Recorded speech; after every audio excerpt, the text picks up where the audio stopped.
Cockroach आंदोलन क्या सचमुच छात्रों की लड़ाई था या फिर इसके पीछे छिपे मकसद अब एक एक करके सामने आ रहे हैं। जंतर मंतर से शुरू हुई सीजेपी की सियासत अब लगातार विवादों, शिकायतों और सवालों के घेरे में है।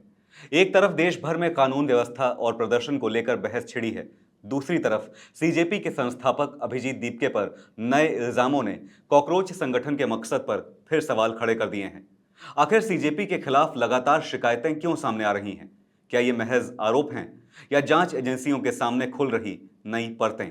नमस्कार, आप देख रहे हैं आपका अपना न्यूज चैनल सत्य सर्वोच्च न्यूज और मैं हूं सोम।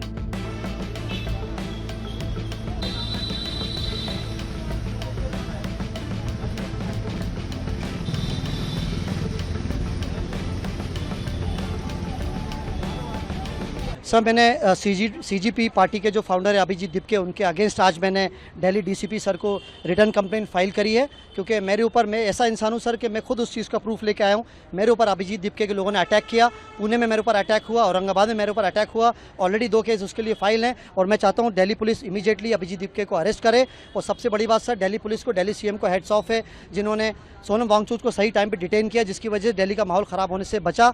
और मैं दिल्ली पुलिस से फिर से रिक्वेस्ट कर रहा हूँ सर, अभिजीत दीपके को मैंने रिटर्न कंप्लेंट दी है, प्लीज़ उसको इमीडिएटली अरेस्ट करें, ताकि आगे कोई भी दंगा फसाद या कोई भी प्रॉब्लम नहीं हो सके।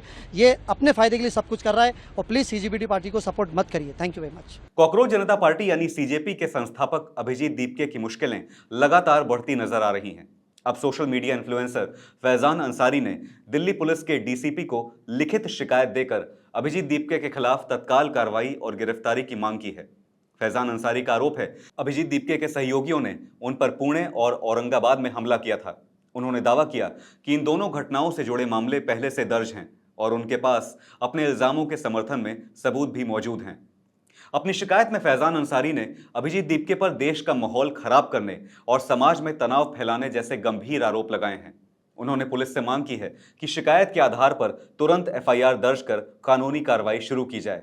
गौरतलब है कि फैजान अंसारी ने अपनी शिकायत में एक और सनसनीखेज दावा किया।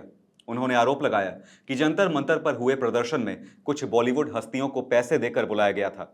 उनके मुताबिक उर्फी जावेद को 1 लाख रुपए और पूनम पांडे को 20,000 रुपए दिए गए।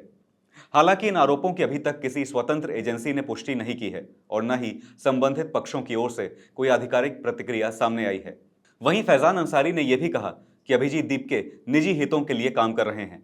उन्होंने अपनी शिकायत में दावा किया कि वो मुंबई से दिल्ली केवल सीजेपी के संस्थापक अभिजीत दीपके के खिलाफ लिखित शिकायत दर्ज कराने पहुंचे हैं। शिकायत में फैजान अंसारी ने यह भी कहा कि अभिजीत दीपके एक पाकिस्तानी एजेंट हैं और उमर खालिद के समर्थक हैं, जिसने भारत तेरे टुकड़े होंगे जैसा देश विरोधी नारा लगाया था। साथ ही उन्होंने हाल ही में सोनम वांगचुक को हिरासत में लेने के फैसले पर दिल्ली पुलिस और दिल्ली सरकार की सराहना करते हुए कहा कि इससे राजधानी में कानून व्यवस्था बनाए रखने में मदद मिली।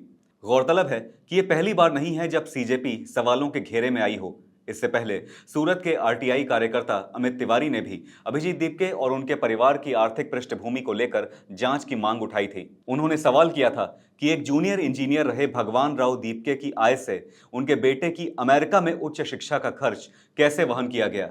यही नहीं, अमित तिवारी ने चुनाव आयोग से सीजेपी की कानूनी स्थिति की जांच कराने की मांग की है।